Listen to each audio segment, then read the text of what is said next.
Hi guys, and welcome to part 7 of the PowerShell GPT walkthrough. In this video, we'll explore the Command Alias Manager.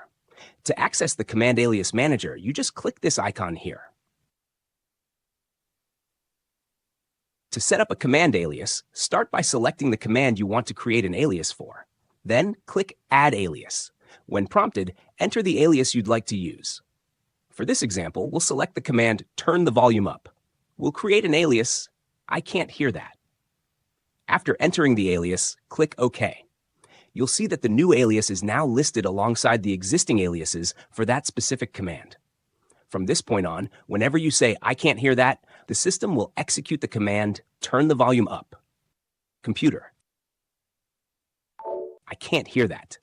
If I close the voice recognition window to reveal the console browser, we can see the PowerShell command to turn the volume up was executed successfully.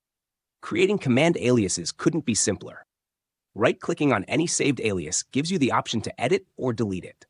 The Command Alias feature allows you to create multiple aliases for any PowerShell GPT command and allows you to control your PowerShell GPT agent using language that feels more natural to you.